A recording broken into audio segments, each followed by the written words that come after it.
Apalagi ini kan 3 pasangan calon presiden ini kayaknya sama kuat ini. 30-30 semuanya, 30% ini. Nah, ini kan bisa ribut.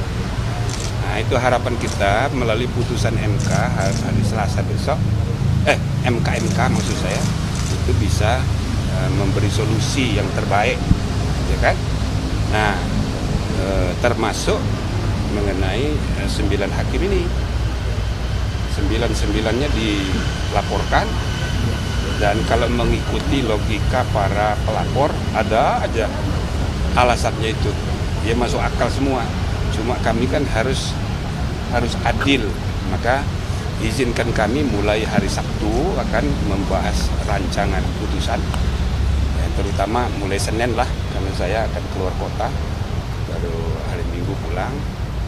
Nah, dari semua laporan dan persidangan, alhamdulillah kami merasa menemukan banyak sekali isu-isu baru gitu loh. Dan saya rasa sidang hari ini pun demikian.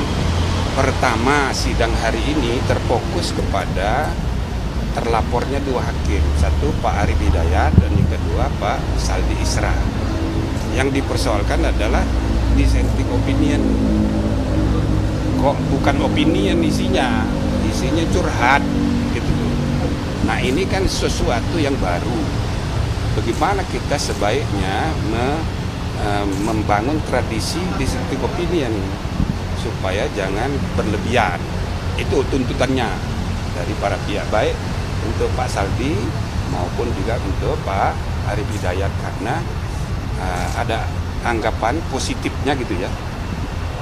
Baik Profesor Arief maupun Profesor Saldi kayaknya nggak kuat gitu loh menghadapi problem internal. Jadi itu terekspresikan dalam pendapat hukumnya, terekspresikan dalam pidato dan wawancara di televisi itu untuk Pak Arief Hidayat. Jadi sebetulnya ada alasan logis juga yang bisa dimaklumi.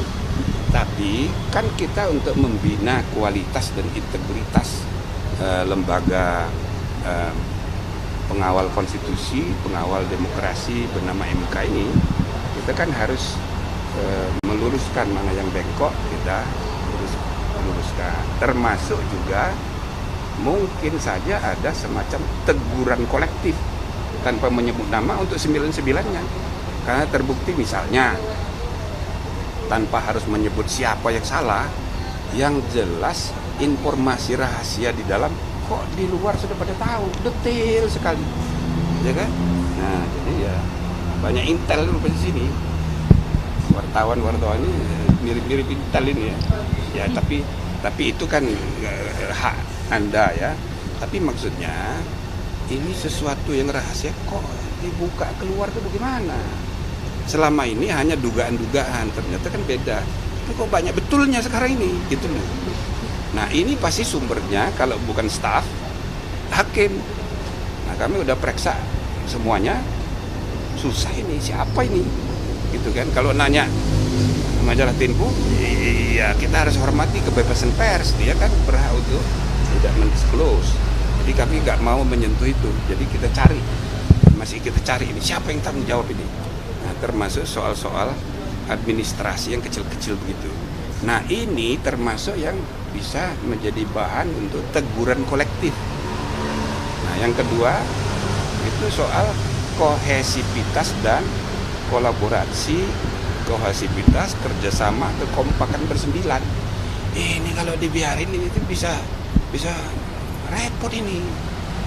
Jadi sekali lagi ya, itu ada 9 tiang itu menggambarkan bahwa independensi struktural bernama MK harus diimbangi dengan independensi fungsional setiap hakim. Bahwa setiap hakim itu adalah pilar constitutional truth and constitutional justice. Pilarnya 9. Artinya 9 orang itu independen, mencerminkan 9 cara berpikir yang hidup dalam masyarakat. Tidak ada apa-apa mereka itu berdebat habis, ketok-ketok meja misalnya gitu. Tapi kalau keluar sudah ada putusan, ya harus menghormati. Tidak boleh emosi lalu dibawa-bawa keluar gitu loh, lalu menceritakan ini, enggak boleh itu. Nah ini juga bagian dari apa ya, yang harus diperbaiki ke depan. Jadi nggak boleh begitu. Ini lembaga serius, ini bukan pengadilan biasa.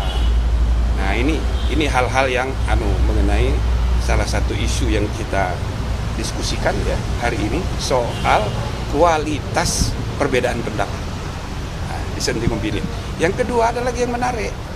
Nah, itu mahasiswa ya, mahasiswa yang tadi, mahasiswa Universitas Nahdlatul Ulama itu salah satu yang dia kalau substansi laporannya ya mirip dengan yang lain, tapi salah satu yang dia jadikan bukti itu, jadikan dalam pertimbangannya itu, dia menerangkan bahwa ada temannya dari Fakultas Hukum Universitas Nahdlatul Ulama dibantu oleh pengacara itu mengajukan judicial review terhadap undang-undang, ya kan, undang-undang pemilihan umum yang baru saja diputus oleh MK. Dan dia tadi minta supaya ada kepastian majelis hakim yang menyidangkan itu tidak boleh ada ketua, harus hanya 8. Nah, seperti ketentuan ayat 7 Undang-Undang pasal 17 ayat 7 Undang-Undang Kekuasaan Kehakiman. Jadi ada majelis yang berbeda. Nah ini saya rasa ini sangat kreatif ini, makanya tadi saya puji-puji, hebat kali ini, ya kan? Mana ini mahasiswa Fakultas Hukum yang lain atau perguruan tinggi yang lain, Universitas Nahdlatul Ulama yang belum terlalu lama, ya kan, punya kreativitas yang perlu kita apresiasi. Jadi dia mengajukan judicial review terhadap undang-undang yang baru diputus, yang berubah, dan itu yang perkara nomor 90. Lalu kalau komposisinya berubah, kan bisa lain hasilnya.